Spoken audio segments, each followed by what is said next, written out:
Eu só vejo quem está na tela principal, só vejo Pedrosa agora. Só Tem vi uns o Fernando. quadradinhos na parte de cima, chamada Gallery View. Se você clicar no Gallery View, aparece todo mundo.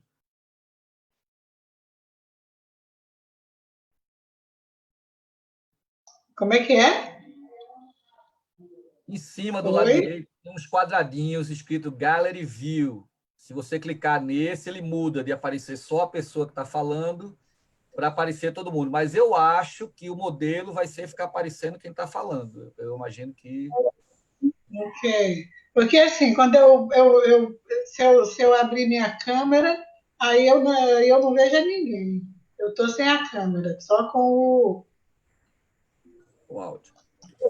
só Já tem com, só, 36 pessoas, viu, gente? 36 pessoas. pois é, eu só vejo. Ah,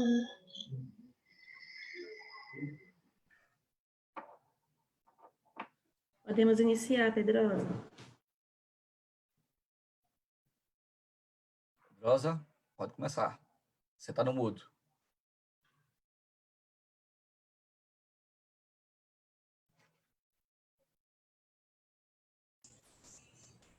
Pedrosa tá mudo. Bom dia, pessoal. Bom dia a todos. Estamos a postos para começar a nossa live. E o tema de hoje vai ser Provita, 21 anos, garantindo vidas. Temos dois convidados ilustres, parceiros dessa construção dentro do sistema de proteção a vidas.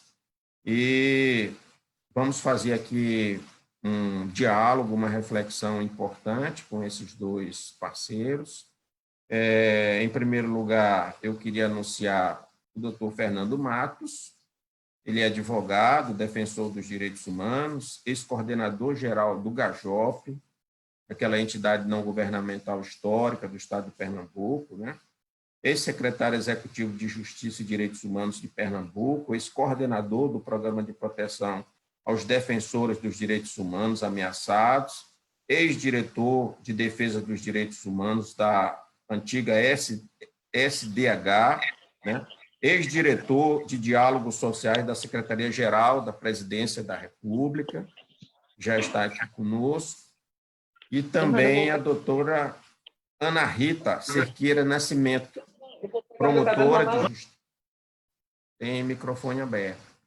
A promotora de justiça do Estado da Bahia, promotora da 5ª Promotoria Criminal de Salvador, do Tribunal do Júri, da coordenação do NUJ, Núcleo do Júri, exerceu a coordenação do GAECO, do Grupo de Atuação Especial no Combate à Criminalidade Organizada, e representou o Ministério Público da Bahia junto à ENCLA, Estratégia Nacional de Combate à Corrupção e Lavagem de Dinheiro, tendo exercido a representação do CNMP junto a esta instituição.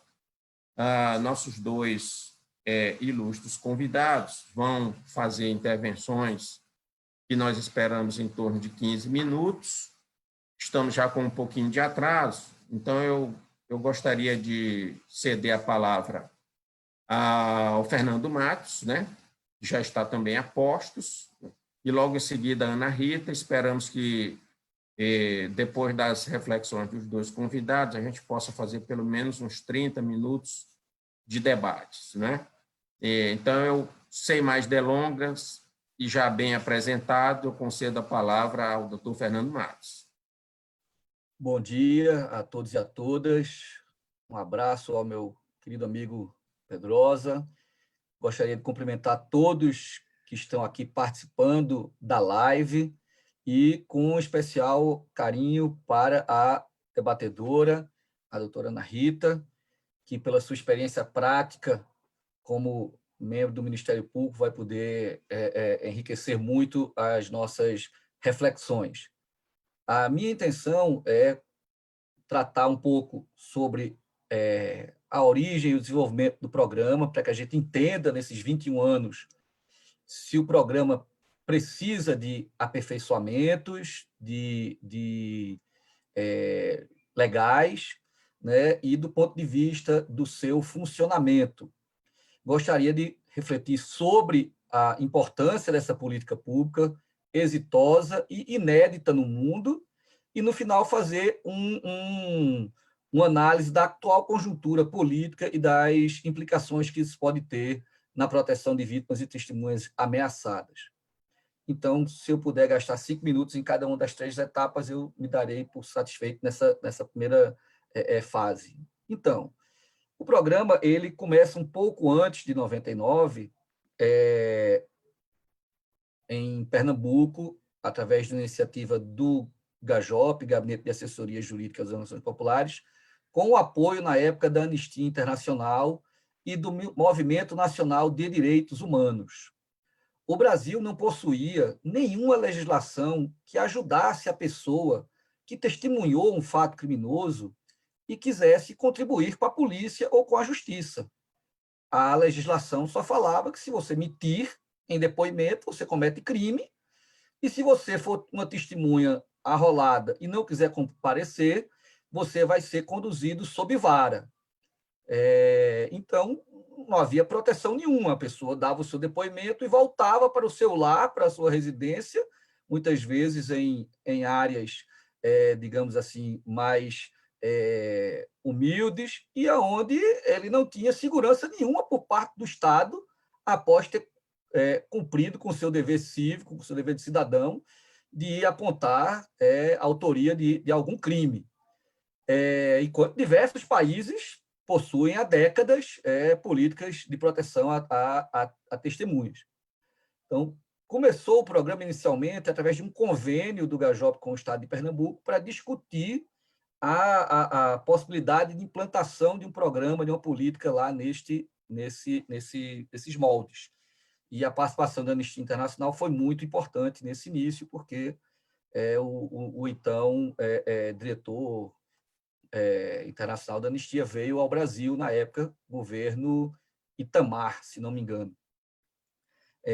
Nós tivemos, desde o início, uma resistência dos órgãos policiais que desejavam saber aonde as testemunhas iam ficar, digamos assim, na palavra deles, escondidas.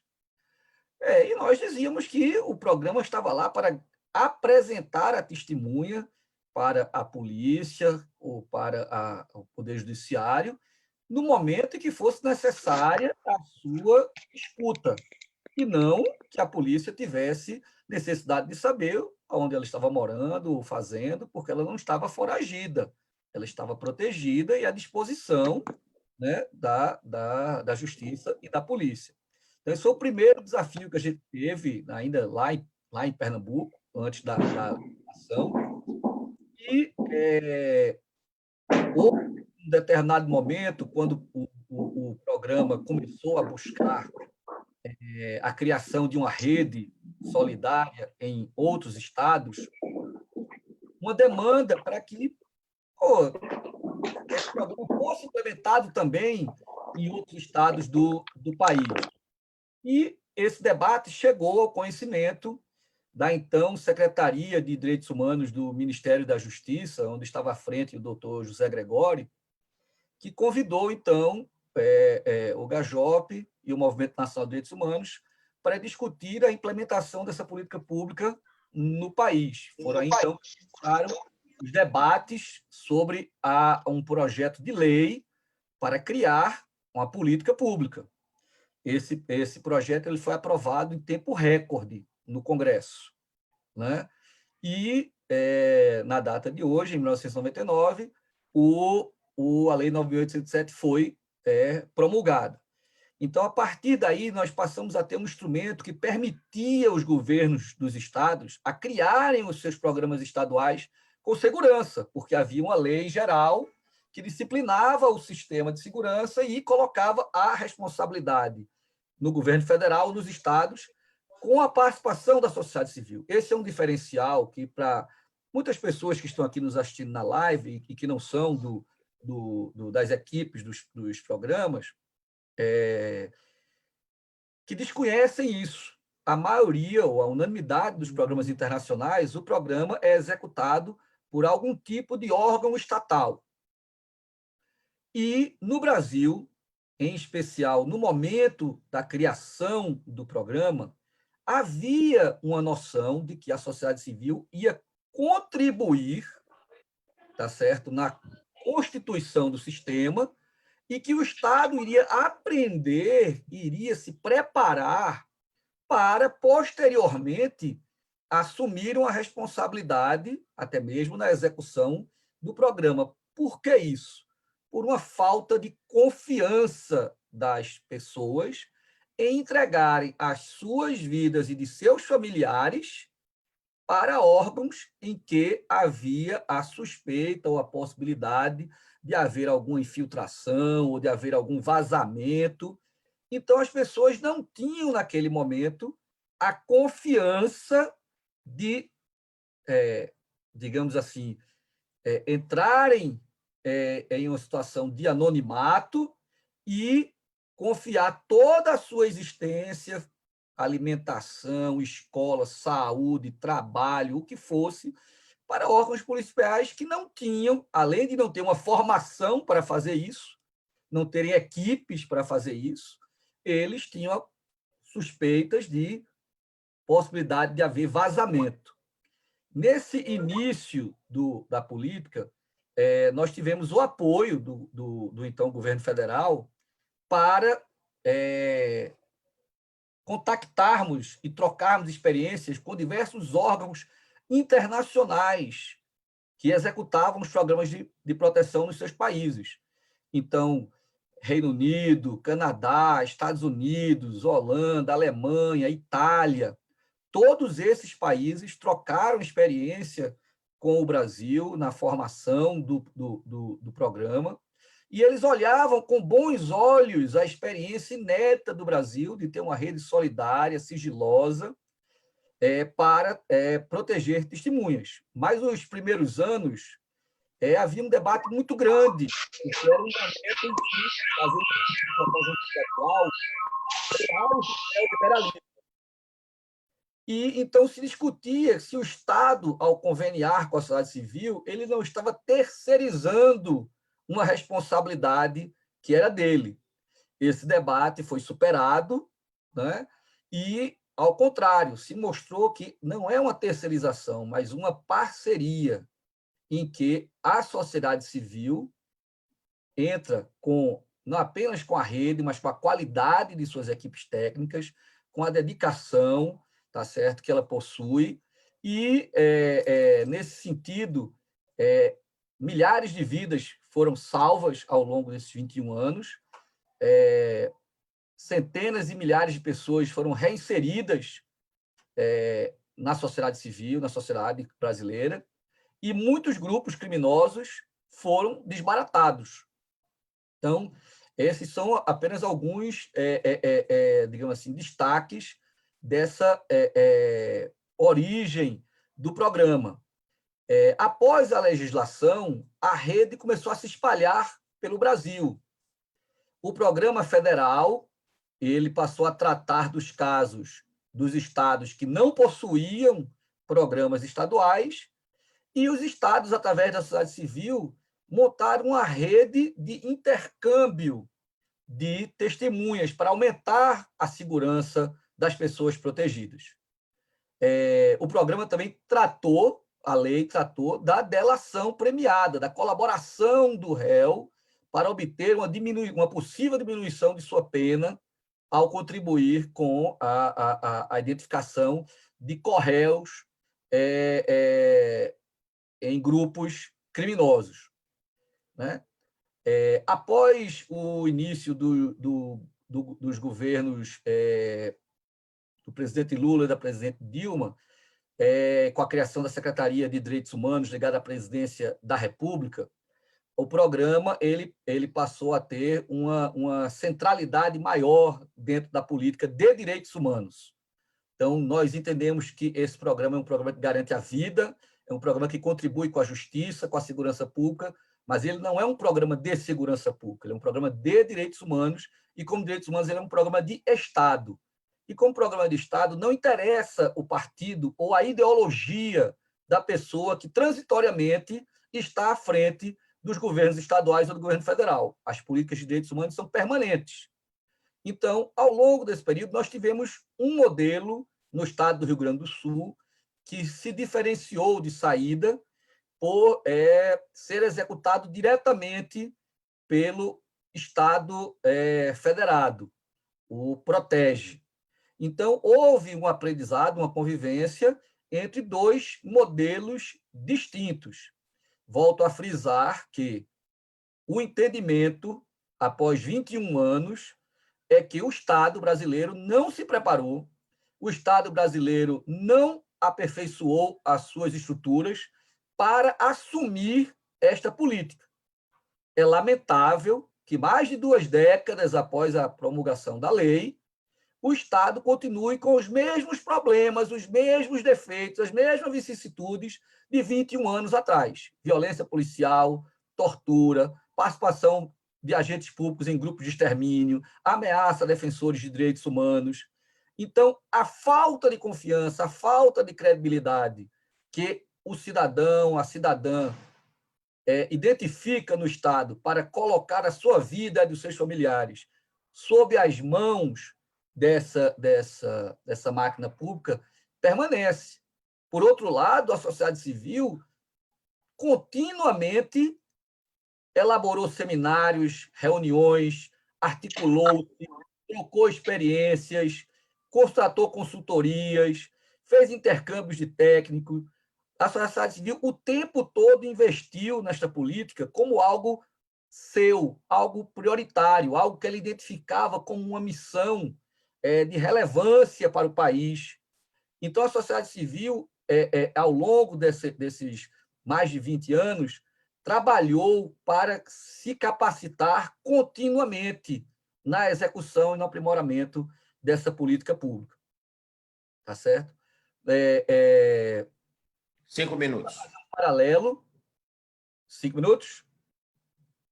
Só para fazer um paralelo, a lei que criaria o programa, digamos assim, irmão, o Programa de Proteção a Defensores dos Direitos Humanos Ameaçados, está pronta para ser votado na Câmara desde 2014.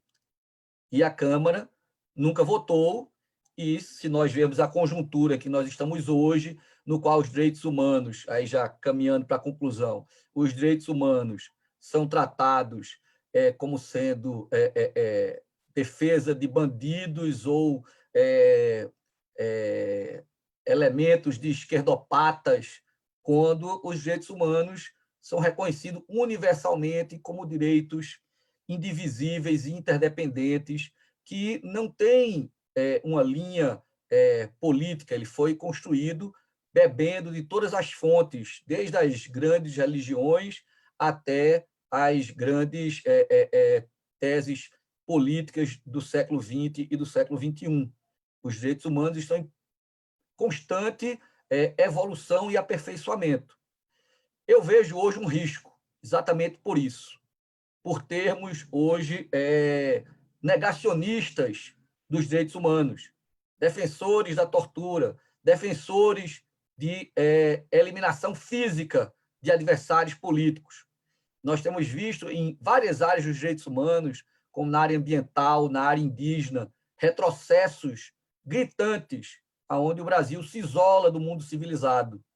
Para a política de proteção às testemunhas, esse risco ele não pode ocorrer. Se no início do programa a sociedade civil tinha que buscar financiamento, fazendo eventos de arrecadação de fundos, porque o Estado brasileiro não cumpria com o seu papel de custear essa política, hoje nós temos um risco de essa política pública vir a ser totalmente modificada, perder as suas características que a diferenciam dos programas internacionais, sem que o Estado e a sociedade brasileira estejam, digamos assim, em condições de assumir essa política pública. Pode ser, efetivamente, que em algum momento o Estado brasileiro esteja apto a executar esta política pública. Mas, no momento, em especial, volto a reafirmar, em que nós temos a situação dos direitos humanos tratada com menosprezo por diversos governantes, é um risco. O índice de execuções das polícias brasileiras só cresce, enquanto em alguns estados o índice de homicídios, de maneira geral, diminui. A brutalidade policial, o homicídio dos agentes públicos está em crescimento. Então, eu espero que esse espaço sirva para que a gente possa debater passos futuros em cima de um alicerce, de uma política pública que ela é estudada, ela digamos assim, analisada, ela é fiscalizada há 21 anos e ela tem mostrado resultados extremamente positivos. O que a gente gostaria de ter é hoje talvez um aperfeiçoamento de alguns pontos da legislação que, decorridos todo esse período temporal, possam servir para melhorar a prestação do serviço, mas, de maneira alguma, nós podemos aceitar que a sociedade civil seja afastada, seja alijada desta política pública neste momento. Sem sociedade civil, não há proteção no Brasil. E a gente entende que este momento dos 21 anos pode ser um gancho importante para que a gente faça uma campanha. Eu sei que o Brasil está aí com a pandemia, estamos com vários problemas urgentes, mas essa política ela precisa ser mais conhecida do conjunto da sociedade, para que a sociedade entenda, né, o valor da prova testemunhal na elucidação de crimes graves que acontecem no Brasil, né, e da importância de que a sociedade civil continue tendo um papel relevante à frente desta política pública. Para não estourar o tempo, Pedrosa já está fazendo cara feia, eu vou concluir as minhas considerações iniciais e fico aguardando a doutora Ana Rita, que vai falar na sequência. Obrigado, gente. Obrigado, Fernando. Muito bem, boa intervenção e logo em seguida a doutora Ana Rita. Fique à vontade. Bom dia a todos. Que nada, doutor Fernando, o senhor se colocou sempre muito bem, como se coloca. É uma honra estar hoje aqui, nesse dia. Gostaria de saudar o nosso mediador, doutor Luiz Antônio Pedrosa, eu não vou chamar de meu debatedor, porque em todos os pontos, em grande parte, nós estamos convergindo, não há divergência entre nós aqui no que tange a importância da lei e o próprio programa de proteção à vítima e testemunhas, que eu já me vali em várias ocasiões, enquanto membro do Ministério Público. Saudar aqui, eu queria, em nome de todas as equipes, que eu vejo que nós temos um público qualificado hoje assistindo, saudar aqui a minha querida Márcia Conceição, a coordenadora do nosso Provita Bahia, e Dona Diva também, né, sempre aqui presente. Dizer o quanto essas duas guerreiras combatentes, como a Márcia disse, que ela não é antiga, ela não é jurássica, mas ela está há muito tempo no programa e feito um trabalho simplesmente singular. Senhores, eu vou pedir apenas para dividir uma tela, certo? Queria que o host habilitasse para que eu pudesse fazer essa divisão de tela, porque eu tenho algo a apresentar. Obrigada. O Provita aqui eu trouxe para os senhores, é porque não tem jeito, eu sou um pouco mais didática assim mesmo, doutor Fernando, não tem jeito, faz parte da minha personalidade. Bom, o senhor já falou, doutor, o senhor foi muito claro, falou das origens do próprio programa, e eu não vou redundar nisso. mas é importante deixar claro o quanto esse programa trouxe para nós, do outro lado desse balcão, que é o fazer parte do próprio sistema de justiça, porque eu faço parte, eu estou inserida nele enquanto operadora do direito, o quão a lei é singular. Senhoras, senhores, ouvintes, a Lei 9.807 é um divisor de águas, é um marco na nossa legislação. E o senhor disse, doutor, algo que eu tinha posto até aqui no meu slide, se o senhor pode ver, não se trata-se de uma política pública de Estado, não de governo. Está aí no slide, eu fiquei feliz quando ouvi o senhor falar, porque é um fato. Os governos passarão e o Provita deve permanecer, porque é uma política pública de proteção dos desassistidos. Por que é que nós estamos falando isso? O Provita e a própria lei nasce para quê? Para que a gente pudesse combater uma criminalidade crescente, que, olha só, doutor, o senhor falou muito bem, há 21 anos atrás, os grupos de extermínio, as organizações criminosas, os homicídios, as chacinas e até os crimes de colarinho branco campeavam. Opa, 21 anos depois, eles ainda campeiam. Ainda é uma realidade, e uma grande realidade. E essa, em tese, e aí nós vamos falar claro, o nosso público, os nossos assistidos, em sua grande parte, vêm das camadas mais desassistidas da nossa população. Por quê? Porque aquela vítima é a testemunha que está nos bolsões de pobreza, é aquela que vê, aquela que é vítima da chacina, é aquela que é vítima dos grupos de extermínio e que não tem recurso outro e que não conta, até mesmo muitas vezes, pela falta da política pública de segurança do Estado, ela está desassistida. E é graças a esse Provita, quando ele nasce, que a gente tem a chance, como eu tive em 2002, desbaratar um grupo de extermínio em uma cidade daqui da Bahia, onde eu era promotora de justiça, e pude levar a julgamento todos os seus 6 integrantes, salvando vidas.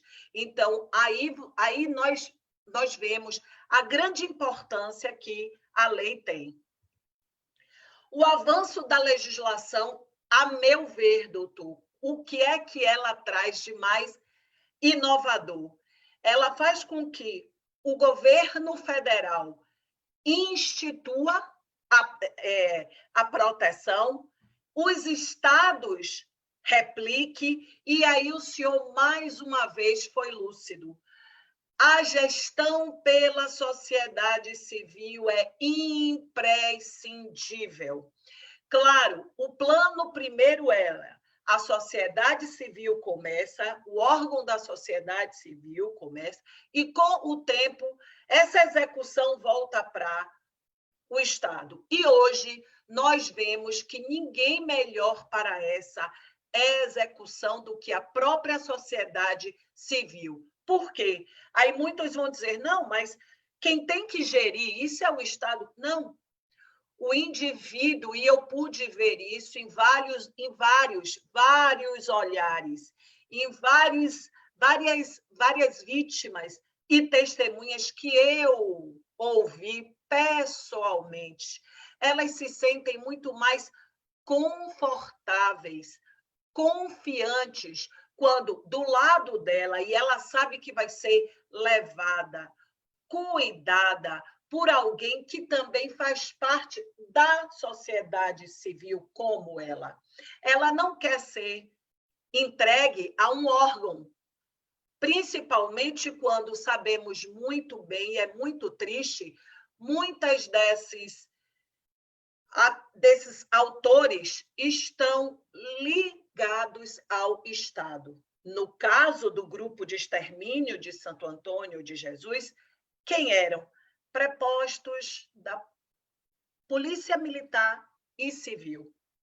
Então, essas pessoas, essas vítimas, elas quando veem no outro, no igual, alguém que vai gerir, cuidar, lidar, elas se sentem muito mais à vontade para falar. Essa é uma grande verdade. E todas elas vêm, sua 99,9% vêm dessas camadas que estão desassistidas sempre.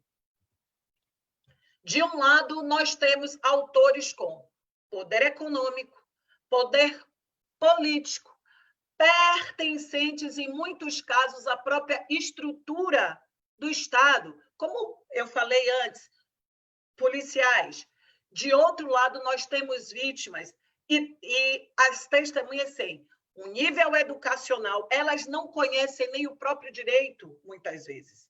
Elas não entendem, elas não sabem clamar pelo próprio direito, que vem de várias classes, muitas delas, a maioria delas de classes desfavorecidas, vivendo sempre em um ambiente que replica violência.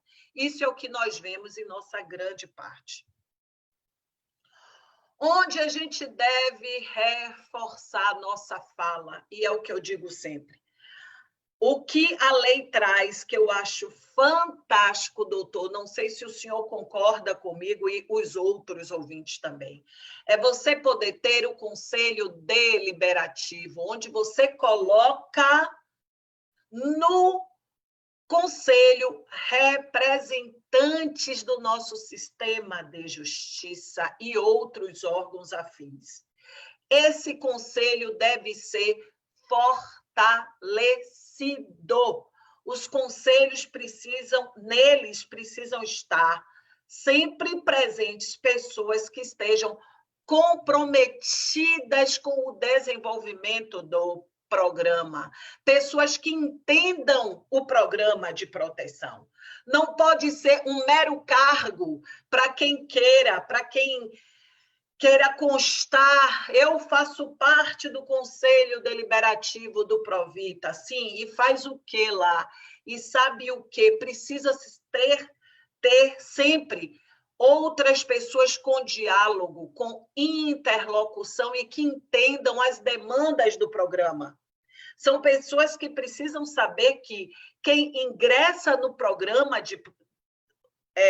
nesse programa de proteção não o faz porque quer deixar seu local, sua casa, suas origens, a família, muitas vezes, fazem porque precisam garantir a sua sobrevivência.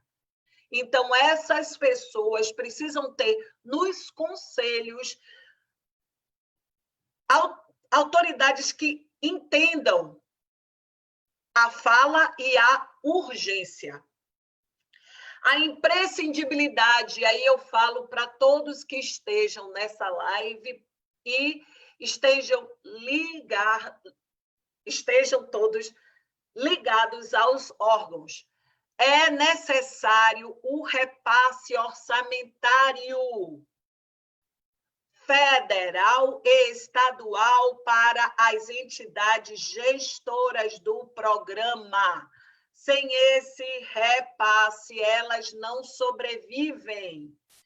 Existem pessoas que necessitam, essas pessoas que estão inseridas no programa precisam ter a garantia de que não vai faltar o abrigo, não vai faltar a comida, enquanto os processos, inquéritos tramitam. Então, senhoras, senhores, ligados aos órgãos estatais, aos governos e ao governo federal, o repasse é imprescindível e com pontualidade, não pode haver delay.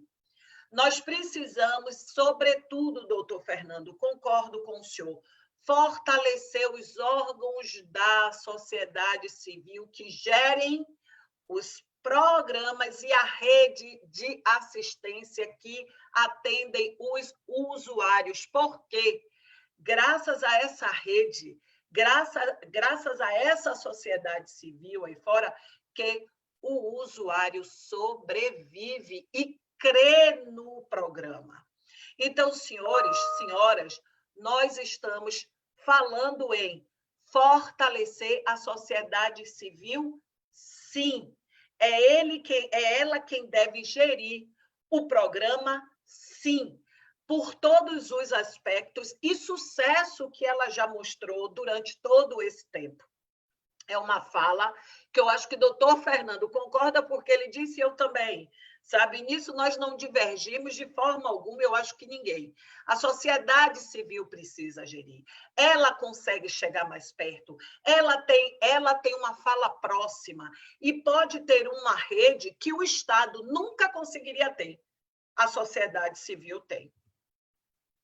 Nós somos exemplos de sucesso, senhores. Os US Marshal já vieram olhar o nosso programa de perto. A Polícia Montada canadense já esteve presente também. A Procuradoria Antimáfia já esteve presente para ver o nosso programa, que é muito peculiar. É essa coisa do brasileiro que se organiza. Nós nos organizamos de uma forma que funciona e funciona bem. Só que precisa ser fortalecida. E aí, eu faço a meia-culpa agora, enquanto agente do sistema de justiça. O que é que eu entendo? E aí, mais uma vez, doutor Fernando, nossa fala não vai se contradizer. Nós precisamos capacitar os operadores do sistema. O CNMP, em 2013, lançou uma resolução, a 93, que ela fala o quê? Para nós darmos primazia, prioridade a todos os processos, inquéritos em que se trate de vítimas ou testemunhas inseridas no programa. Por que isso? Porque nós sabemos da necessidade de deslinde dos inquéritos, das ações penais, até mesmo porque o indivíduo, o usuário, não pode ter a sua vida sobrestada e ficar presa no programa por 5, 10, 15 anos. Ele precisa que isso tenha rapidez, fluidez. Então, senhores, eu faço a minha meia-culpa, porque eu fui buscar o programa. Eu sou uma simpatizante do programa desde, sempre fui aprender com ele, mas os meus pares, muitas vezes, não têm esse conhecimento profundo, não só juízes, nem promotores, mas também, na ponta, o policial precisa ser capacitado. Ele precisa entender que não se trata de, entre aspas, proteger bandido. Se trata de salvar vidas, se trata de salvar quem foi vítima de forças muito mais amplas do que a sua própria. Então, essa capacitação é urgente dentro dos estados. O policial militar, o policial civil, nós do sistema de justiça, os juízes, os desembargadores precisam conhecer do programa, precisam saber da urgência.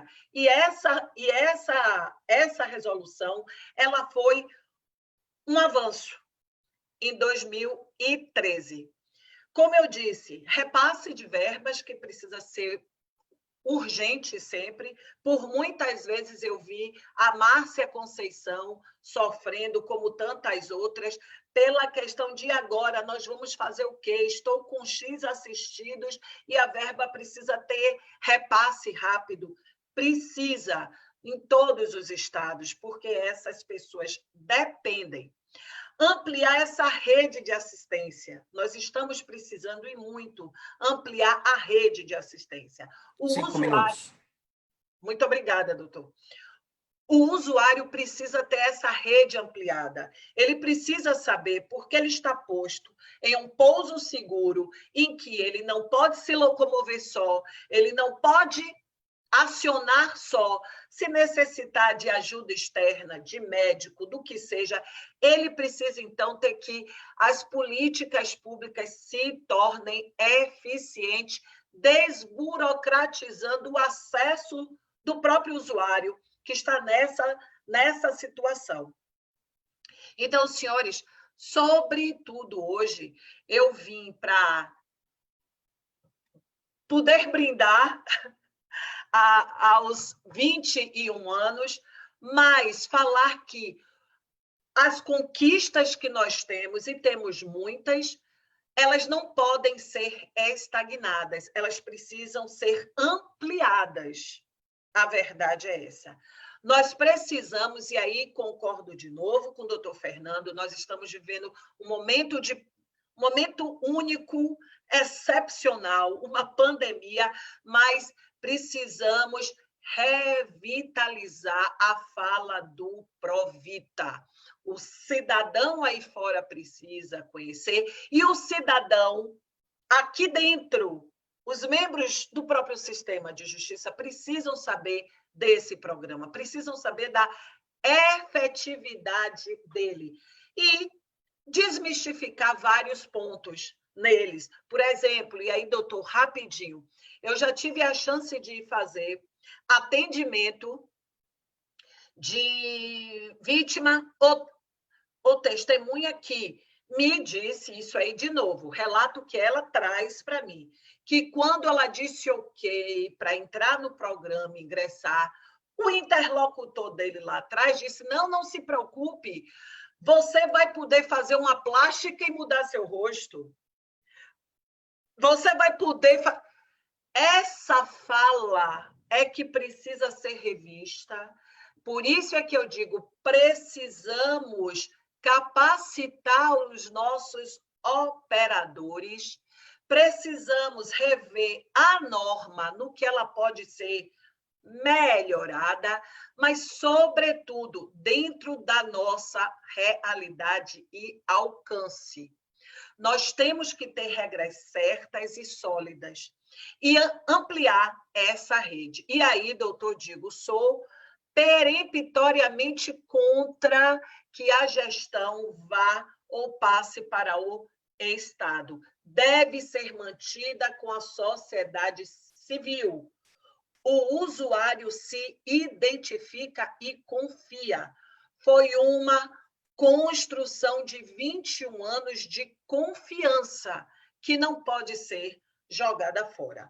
Então, agradeço a todos por essa intervenção. Desculpe se passei um pouco do tempo, mas dizer que, mais uma vez, parabéns a todos os envolvidos. O Provita é uma conquista do Estado brasileiro. É uma política pública de Estado. Nós temos que abraçá-la, cuidá-la, mantê-la. Muito obrigada. Obrigado, doutora Ana Rita. E aí nós estamos ainda com um tempinho para fazer algum debate, né? As pessoas que quiserem se manifestar, em primeiro lugar, os que estão na sala de debate, né?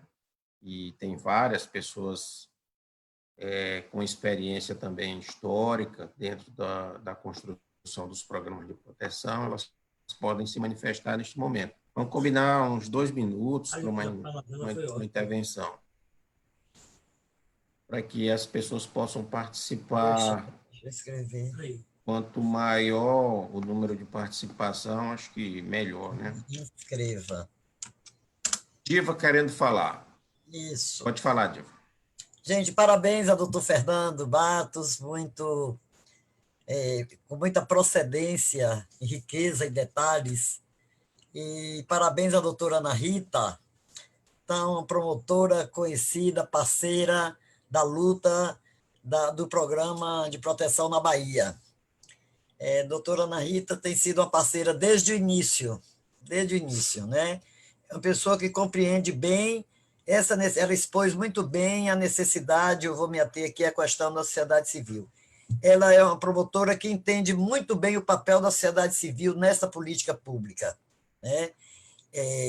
Nós entendemos e convivemos, sabemos, temos esses saberes de que a pessoa que vem, de onde vem, já cheia de medos, de violências, da convivência com a violência, ela não se sente à vontade em ser protegida pelo Estado, por policial, no caso, como é o caso do Rio Grande do Sul. Então, ela com todo o medo e todas as implicações que envolve o caso dessas pessoas que vêm para a proteção, elas confiam, né? Mesmo com limitação, mas elas confiam na sociedade civil. E eu acho que é esse o grande papel da sociedade civil, e o Estado não soube ainda, bem como o Estado, na minha opinião, doutora Ana Rita, doutor Fernando Matos, o Estado brasileiro, eu digo isso pelo meu Estado, não compreendeu ainda a essência dessa política pública. O Estado brasileiro, ele não compreendeu ainda. Então, ele procura dificultar como se fosse um órgão estatal, né? Então, quando a gente protege a testemunha, nós não podemos passar o contrato de um aluguel, onde tem uma testemunha, para as secretarias do Estado, no caso da gente aqui. No entanto, nós temos chamados a atenção todos os dias com a solicitação desse contrato de aluguel. Então, na minha opinião, os seres do Estado não entenderam ainda como se dá essa política pública, como é o sigilo da política pública. Em que pese esse marco regulatório, né, que foi criado com muita luta, com muito esforço, o Estado da Bahia, por exemplo, ele não reconhece o marco regulatório. Para dizer, senhores e senhoras, aqui na Bahia tem uma secretaria apenas que cumpre o marco regulatório, que é a Secretaria da Reparação. O restante continua antigamente no mesmo atraso. E cada gestor, cada funcionário, cada diretoria ali tem a sua forma de entender como deve processar o programa. Então, o Estado brasileiro, como todo, ele não reconhece essa política pública, que a proteção é gestada pela sociedade civil, e está aí a prova dos 21 anos em que ninguém foi descoberto no programa e foi morto. Para mim, esse é o grande legado do programa de proteção, né? Agora, tem falhas no Estado? Tem, porque essa é uma política que ela não acaba aqui. A pessoa saiu do programa, eu acho, Fernando Matos, que Pedrosa, que são também pioneiros, não vou dizer Jurássico não, viu? São pioneiros nessa política, que falta ao Estado brasileiro, e agora nós estamos enfrentando uma dificuldade muito maior, falta ao Estado brasileiro a política de compensar essas pessoas quando elas saem do programa. Eu fico frustradíssima, eu fico arrasado enquanto ser humano quando a pessoa sai do programa, porque ela sai sem nenhum atendimento do Estado. A gente faz gestões, a gente procura secretaria de habitação, secretaria de saúde, para que essas pessoas tenham um apoio, aonde elas estiverem, um apoio dos outros órgãos do Estado. Mas isso não aconteceu, pelo menos aqui na Bahia. Várias tentativas, com Caixa Econômica, com Secretaria de Habitação, pelo menos para garantir uma moradia. Nós tivemos aqui um pessoal na proteção que conseguimos, você vê como é possível. Numa secretaria do interior, fomos ao prefeito e lá, de início, ele colocou a dificuldade em distribuir uma casa para essa família, mas ele conseguiu, e essa família ganhou uma casa do município da cidade. Então, isso é possível fazer, basta ter vontade e ter compreensão. Então, para mim, hoje a gente vê a dificuldade da continuidade dessa política pública pelo governo federal, a gente vê, mas ela está acontecendo, mas a gente sente essa dificuldade também no Estado. Aqui no nosso Estado, nós agora mesmo estamos com o programa, estávamos até o dia 30 de junho, comunicamos a todos, e estamos até o dia 30 de julho. Aí tem vários aluguéis, vários atores envolvidos nessa política que não sabe que a casa está alugada para uma testemunha, né? Mas nós temos o compromisso. E aí, no dia 30 de julho, a gente vai entregar a todo mundo. A quem? Não sabemos, porque não tem diálogo. Nós não sabemos a quem entregar o programa no dia 30 de julho. Sabemos sim, ou a Secretaria de Justiça ou o Ministério Público, viu, doutora? É o que nós vamos fazer. Pronto, é essa a minha observação. Rápida. Olhe que ameaça não é bonito. Pois é, pois é. Pois é, mas é isso que vai acontecer no dia 30 de julho. E aí são quase 50 vidas. São quase 50 vidas nas nossas costas, na nossa responsabilidade, né? Muito triste essa notícia, Lito. A Bahia foi um dos estados pioneiros da rede nacional, tá certo? O trabalho, tá certo? E vocês aí sempre foi referência e realmente a gente fica muito triste em ver esse estado que a gente tá chegando em uma política pública tão importante, né? Não é uma decisão do governo federal, não. Isso é uma política pública do governo do estado da Bahia. Você vê como é que é, né? É verdade. Eu acho que esse é um dos grandes desafios do Provita, que retrata exatamente o seu caráter supra-ideológico, né? Nós conseguimos a proeza de sermos maltratados por todos os segmentos ideológicos, né, durante a nossa história. Com certeza. Com certeza, E a gente encontra gente com perfil progressista que tem uma visão completamente equivocada a respeito do programa também, do mesmo jeito que a gente encontra os conservadores, né? E esses têm até, eu diria assim que os progressistas têm uma obrigação moral maior de entender o programa do que um conservador, né? Uma pessoa que tem uma visão estreita, por exemplo, de segurança pública, né? É até compreensível que ele não compreenda o Provita. Mas uma pessoa que tem uma visão ampla de direitos humanos, né? Que está dentro de um campo político, que concebe direitos humanos como fundamental para o aprimoramento da nossa Secretaria de Direitos Humanos. Verdade. Gente, quem mais? Os palestrantes aí, alguém quer comentar o que Diva? Eu gostaria, sim, doutor, rapidinho. Pedrosa, eu me inscrevi. Desculpe. Só um momentinho, doutora Ana. Tem mais alguém querendo perguntar? A gente pode fazer blocos, porque até agora ainda não vislumbrei ninguém mais. É porque eu me inscrevi no chat. Então pode falar. Vamos fazer um bloco, doutora Ana. Só aguarde um pouquinho. Vamos ver. E aí vamos ver se no final aparece pelo menos mais uma pessoa. A gente faz um bloco de 3. Mas vamos aguardar. Eu vou ser rapidinho. Eu sou Verônica. Estou me apresentando só para a doutora Ana Rita, né? Porque os outros me conhecem. Mas eu sou Verônica Bezerra, eu sou advogada, né? Atualmente eu coordeno o Programa de Proteção a Testemunhas do Espírito Santo. Entrei desde 1997 no Espírito Santo, o Estado do Espírito Santo entrou na primeira expansão, né? Junto com o Rio de Janeiro e a Bahia. Então, Fernando Matos foi um dos que me forjaram, né? Nesse trabalho. Então, trabalhei muito na ponta com o Nando. E só um registro, ele não falou, mas o filho mais velho do Fernando, ele faz aniversário hoje, para ver como é que é ligar, esse homem é ligado com o programa, né? Nandinho faz aniversário hoje. No mesmo ano, 20 de julho de 99. Não só no mesmo dia, mas no mesmo ano. É do mesma data da lei. Sério? É. Nossa Senhora. Mas veja bem. 13 de julho de 99. Só algumas considerações e depois acho que vou provocar vocês dois um pouco. Eu lembro do dia 13 de julho de 99, a gente estava na nossa sede e Beth Godinho ligou, a gente não tinha ainda, né? Era bem jurássico, e ela falou assim: me dá o sinal de fax. Aí pediu o sinal de fax e mandou a lei, né? Toma aí, que é mais o primeiro instrumento nosso. Eu me lembro desse dia, né? A primeira lei está lá guardada, toda rabiscada, e a gente guarda como documento histórico, né?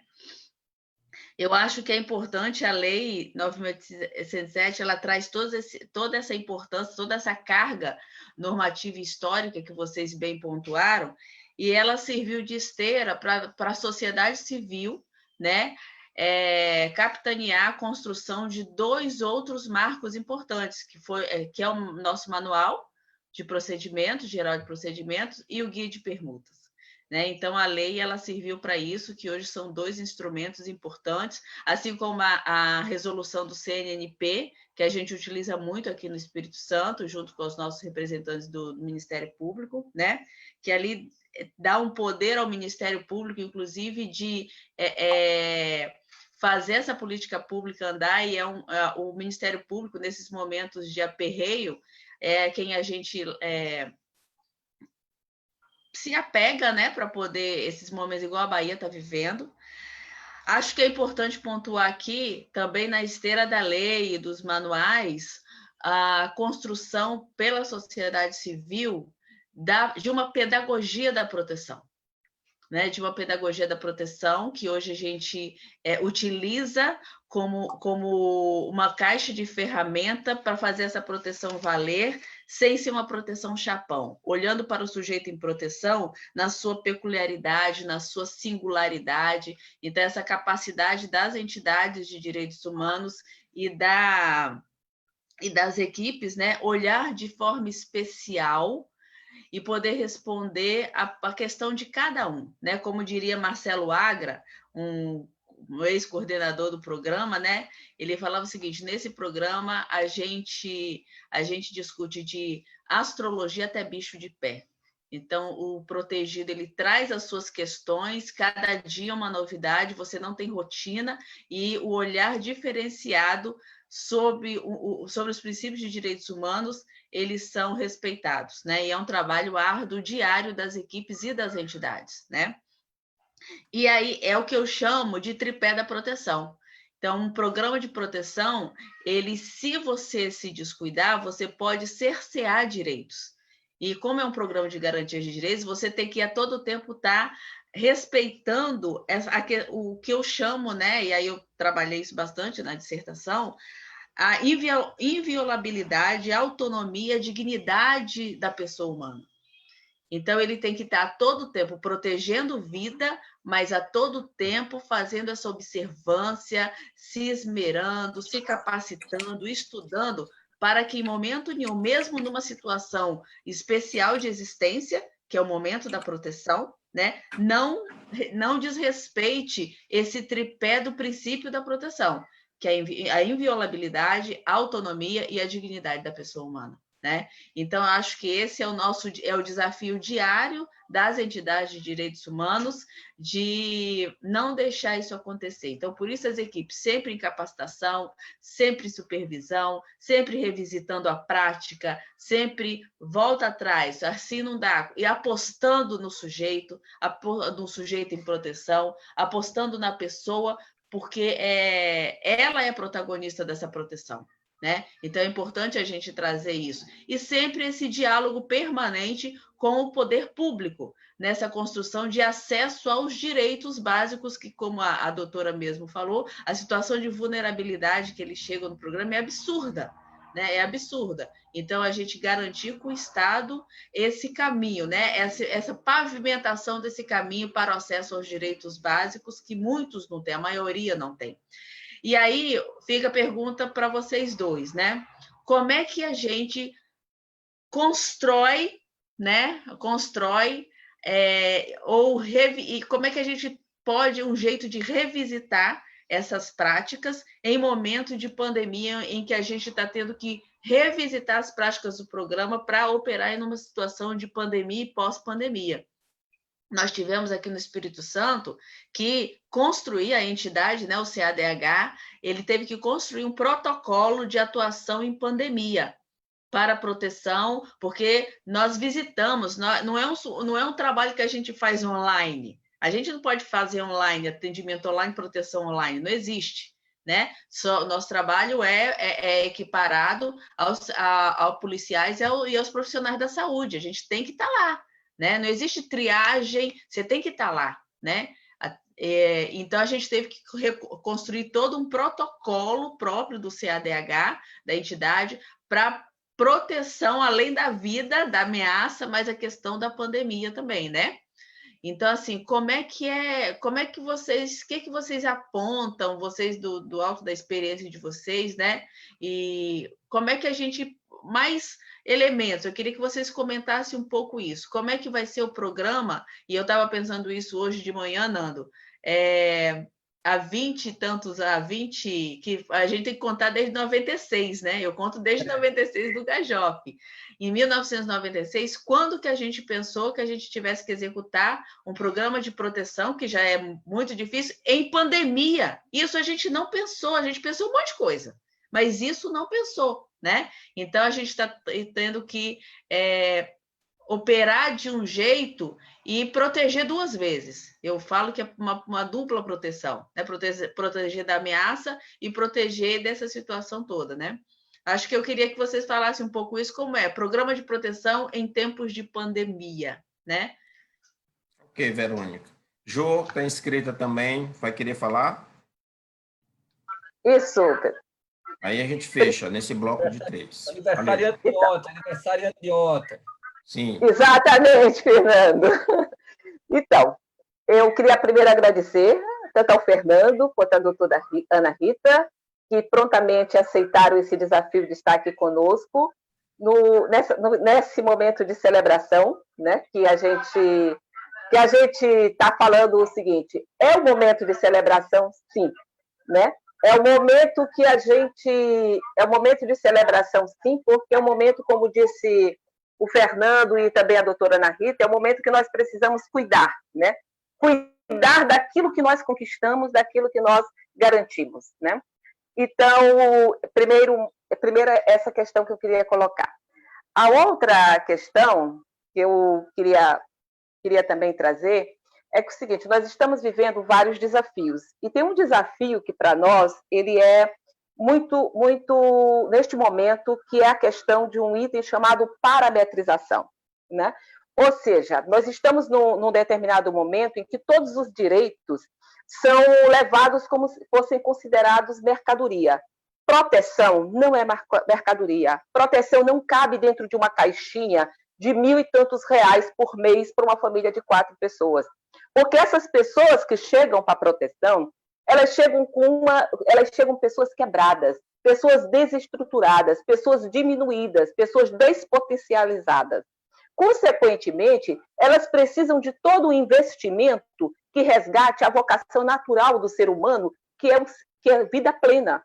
Então, nesse sentido, é um dos desafios que eu considero extremamente hoje que nós temos que vivenciar, né? A outra questão é com relação ao que vocês colocaram.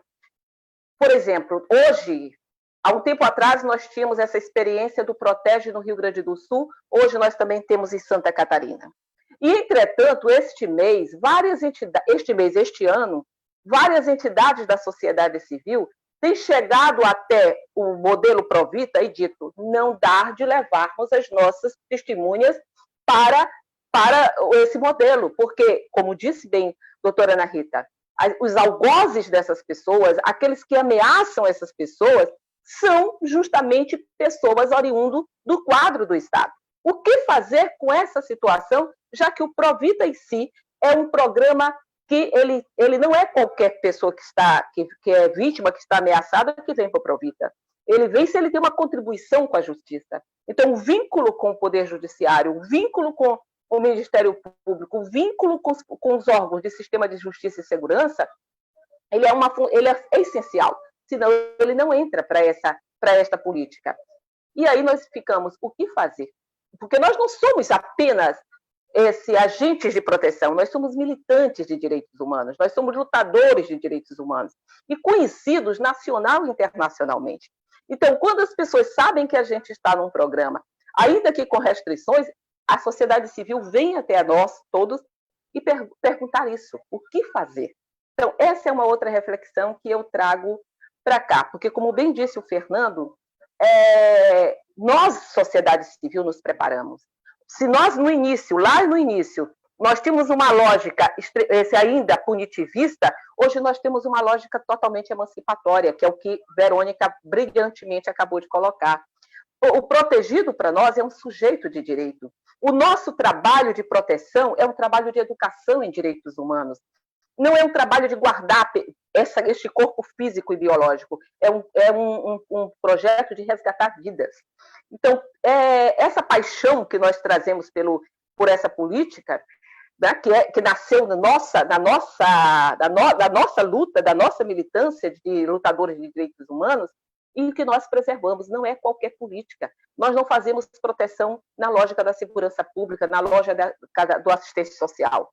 Nós fazemos proteção na lógica dos direitos humanos. E, consequentemente, é uma política emancipatória. É uma política que faz você sair de um estado de quebrado, de despotenciamento, para um estado pleno, de vida plena, que é o processo de reinserção social, num outro lugar, com outra situação e um outro contexto, que não tenha sobre a sua vida o risco novamente e a ameaça. Então, são essas reflexões que eu trago para cá e agradecer muito as palavras que todos vocês disseram sobre este modelo que nós cuidamos. Nós realmente, quando as pessoas chegam para nós, elas chegam, como bem disse a doutora Ana Rita, elas se sentem confortadas, elas se sentem confiantes, porque elas sabem que nós temos uma história escrita. E só para enfatizar ainda, finalizando o que a Diva colocou, não é só o Provita que está ameaçado de ter que fechar essa coisa. Hoje, acabou de sair do nosso grupo de FENEG, né, do nosso grupo do Fórum Nacional de Entidade Gestora, uma entidade histórica da Bahia que trabalha com o programa Defensores. São 80 vidas que a gente não sabe que destino vai ser dado pelo Estado da Bahia. Muito obrigada. Valeu, Jô. Temos agora, já estamos perto, né, do encerramento da nossa sala, e eu pediria que os nossos convidados façam intervenções a respeito dos questionamentos, das contribuições, e logo em seguida também já aproveitem e façam suas considerações finais. Legal? Dá para poder trabalhar com 5 minutos para cada um, sem afogamento, né? Com possibilidade de conclusão do raciocínio. Vamos lá. Ok. Uma vez eu estava dando uma entrevista e o cara perguntou: doutor, qual é a solução para o problema da segurança pública do Brasil? Eu digo: rapaz, é fácil responder essa. Essa tu matou no peito, né? Então, vejo, só agradecer, parabenizar aqui a colega de debate, a doutora Ana Rita, né, pelas contribuições essenciais, o nosso coordenador, as perguntas todas. Fernando, tem uma pessoa que agora, né, estão insistindo para falar. Aliás, 2 pessoas. Como são pessoas importantes também nessa construção, nós vamos ter que abrir aqui uma exceção. E aí, dá uma freada aí e vamos botar a Márcia para falar e depois Lúcia. Mas aí as 2 vão ter que cravar no máximo em 2 minutos, certo? Fala, Márcia. Alô? Alô, bom dia? Alô? Bom dia, Márcia. Todo mundo te ouvindo. Todo mundo te ouvindo. Pode falar. Márcia, da coordenação do Provita Bahia ainda, né? Até o dia 30, como a Diva falou, mas estamos na luta.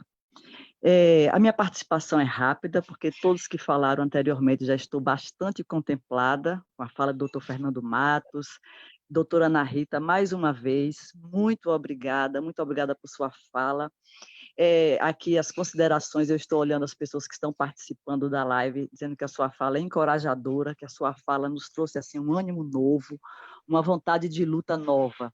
Então, eu queria agradecer mais uma vez a sua participação, que, como sempre, tem uma boa vontade imensa em nos atender, em estar com o programa de proteção na Bahia desde o início.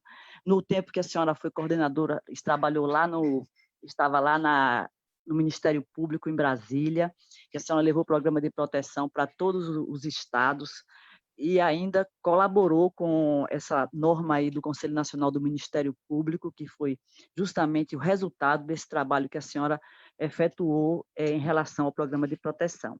A Jogamba também gostaria de agradecer pela organização dessa live e também a Vala de Verônica, que foi muito importante. A todos, vamos continuar nessa luta. Eu acho que essa fala de 21 anos é um ânimo para que a gente prossiga nessa política de proteção com a sociedade civil da forma que nós construímos e acreditamos. Muito obrigada. Márcia. Lúcia, já está a postos? Totalmente. Sim. Parabéns. Lucila aqui, ó. Lucila.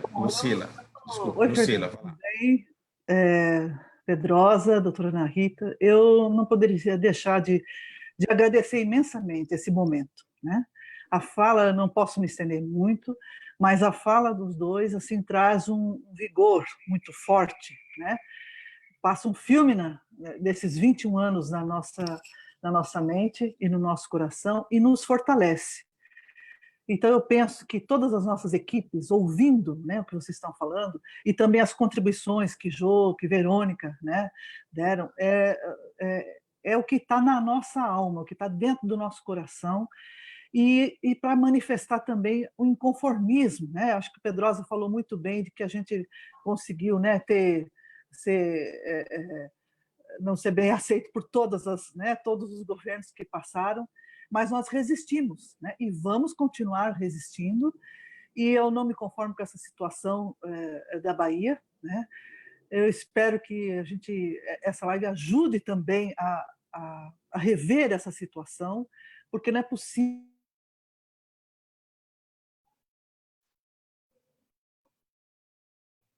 Vocês estão ouvindo a Lucila?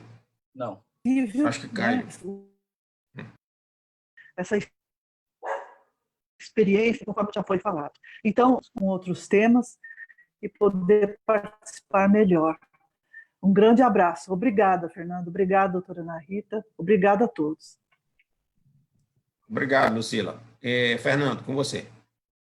Gente, eu vou falar de coração. Tentei fazer na primeira parte uma intervenção técnica, mas acho que agora, nas considerações finais, eu acho que pela quantidade de dúvidas, eu já sugiro para a Jô, para a Pedrosa, para o FENEG, para a gente fazer uma outra live, por exemplo, para discutir essa questão que a Verônica trouxe da pandemia, a questão que a Biva trouxe da questão da responsabilidade do Estado no financiamento da política pública. Eu acho que talvez não seja uma live aberta, mas talvez uma reunião do fórum em que a gente, na qualidade de apoiador, de admirador, a gente possa ajudar. Eu queria falar de coração, gente. Quase um terço da minha vida eu passei trabalhando no Provita, desde o Gajop até a Secretaria de Direitos Humanos, em que eu passei lá por 2 vezes. O Pedrosa, a Jô, viram a dificuldade, mesmo em governos progressistas, de a gente ter essas garantias, né? E o bom é que o respeito e a amizade nunca deixou de existir. É uma batalha, gente. Há se a segurança pública ela já é tratada assim, de escanteio, né, pelos órgãos governamentais, direitos humanos, e dentro de direitos humanos, proteção à testemunha. A testemunha está denunciando um prefeito, a testemunha está denunciando um governador, a testemunha está denunciando um desembargador que é pedófilo. Uma política dessa não vai ser apoiada, gente. Ela vai ser... Então, assim, a gente tem que ter uma forma, e eu desde já me voluntario, tá certo? Para ajudar no que for necessário, porque este governo federal e vários governos estaduais, o governo da Bahia, um governo do PT, que há vários anos, quando eu ainda estava no governo federal, né, colocou pessoas que não tinham nenhuma ligação com direitos humanos, ainda para tratar desse tema, um sofrimento eterno. Mas isso acontece em outros estados, tá certo? A gente precisa utilizar, sejam as redes sociais, sejam as formas como for, para fazer uma campanha positiva sobre esse programa. Esse programa ele é uma referência internacional, gente.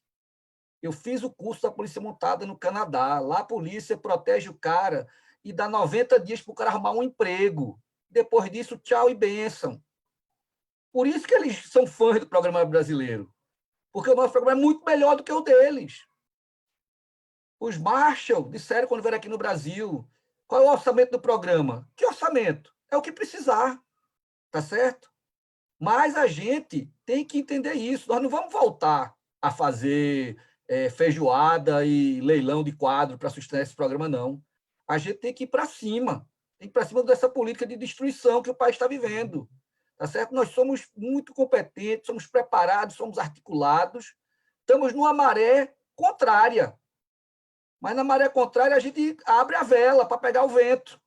Temos que ir para cima, tá certo? Então o que eu queria deixar de mensagem para você não foi nada técnico, foi só de coração, foi só emoção, para dizer para vocês que vamos pensar, vamos utilizar essa tecnologia aqui pandêmica para nos articularmos, trocarmos ideias e irmos para cima. A quantidade de grupos que eu estou com pessoas que são parlamentares, que são gente nos estados, etc. Tal, com pessoas ligadas à área de segurança pública. A gente tem que ir para cima e se articular, gente. Tem que fazer isso. E era essa a proposta final que eu queria deixar para que a gente saia não só feliz, comemorando por ter feito parte dessa política pública, ou fazer parte, como vocês estão no momento, mas também para dizer essa política pública não vai ser modificada, não vai ser destruída, nós não vamos deixar que isso aconteça sem luta, sem resistência. Meu abraço fraterno para todo mundo aí, um beijão para todos. Doutora Ana Rita, com a senhora. Considerações também, viu? Então, rapidinho, eu não serei tão emotiva quanto o doutor Fernando, mas pelo menos para fazer uma fala rápida quanto ao que a Verônica colocou e a Jo. Muito rápido. Verônica, a última pandemia que a humanidade passou foi em 1918, foi a gripe espanhola. E é algo excepcional para todos nós. Mas ela teve um lado extremamente positivo, que é exatamente isso que nós estamos fazendo agora. Descobrimos formas de estarmos próximos, de falarmos, de trocarmos ideias e, sobretudo, hoje nós estamos vendo que o Brasil precisa se reinventar. E por que é que eu estou dizendo isso? Que nós podemos ver que a política pública de proteção, se ela já não era tão vista, hoje nós estamos vendo que ela precisa ser mais vista. E nós precisamos desenhar, Verônica, esses protocolos, sim, porque vocês são essenciais. Não há como fazer um atendimento à distância daquele usuário. Então, esses protocolos novos que todos nós estamos hoje vivendo, eu acredito que vai ser um ganho que irá perdurar. Então, como bem disse o doutor Fernando agora, eu acho que isso pode ser aqui agora um start. A gente pode fazer outros... eu já estou me incluindo, tá vendo? Pode-se fazer outros, claro, outros desses encontros com a comunidade fechada. Porque, gente, não é para que não se dê transparência, não é isso. É porque essa comunidade sabe do que pode ser falado, precisa falar com mais técnica entre todos os envolvidos, que o público fora não vai entender de pronto. Então, precisa ter mais encontros, sim, dessa comunidade de protetores. Eu chamo vocês assim, porque vocês são verdadeiros... São protetores da vida humana. Então, eu acho que pode ter, sim. E como a Jo fala, eu tenho relatos de usuários que eu fiz a inserção no programa e que teve a vida modificada. Pessoas que estavam, entre aspas, fadadas à morte, a viver em um local de caos e pobreza e miséria e falta de segurança, e por conta de terem sido vítimas ou testemunhas, migraram para esse programa de proteção que é exemplar e mudaram suas vidas, transformaram. Pessoas que fizeram faculdade, que foram estudar, que fizeram até mestrado, gente. As duas últimas que eu inseri agora no programa, uma delas é testemunha, ela era alcoólatra. Márcia estava assim falando para mim, vou lhe mostrar a foto dela, como tá gordinha, como mudou. Sério, Márcia, vou lhe mostrar a foto, como ela tá ótima. Então, pense nesse programa como transformador. É um programa transformador. Ela mostra para o usuário que a sua vida não precisa ser cercada e permeada por morte, por homicídio, por assassinato, por crime. Então, nós temos um dever restaurador social. A política pública restaura e, sobretudo, ela dá esperança.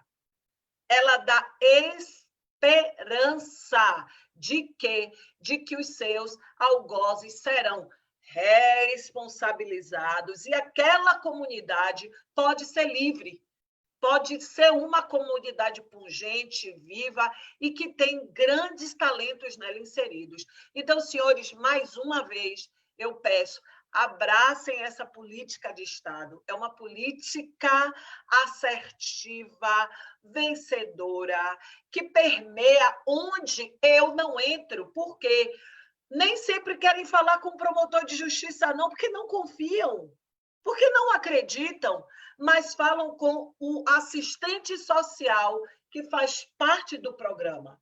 Ele se vê nele, antes de chegar até a mim. Então, abracem o programa, parabéns a todos os defensores, parabéns a todos os protetores que estão aí do outro lado aí da ponta.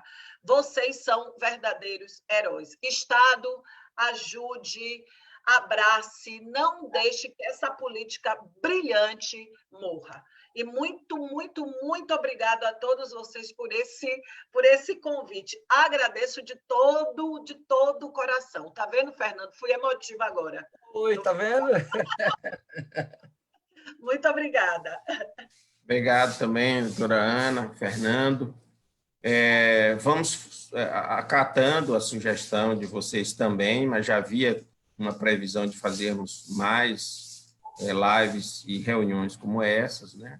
Nos aguardem, vamos anunciar, tudo vai estar sendo anunciado também na página da Sociedade de Direitos Humanos, e em breve nós estaremos com mais debates. Eu acho que é importante um debate como esse, a presença do Fernando, da Ana Rita, que são colaboradores que estiveram na ponta, não é? Experimentando as dificuldades, os desafios e as possibilidades do programa. Acho que fizemos aqui um debate muito rico e, por isso, nós, em nome do FENEG, o Fórum Nacional de Entidades Gestoras, nós queremos agradecer a presença de vocês e de todos que estiveram conosco até aqui. Se alguém do FENEG quiser fazer algum tipo de aviso, senão, nós encerramos por aqui. Ok? Podemos encerrar, então. Então, um abraço a todos, obrigado pela presença. Tchau, tchau.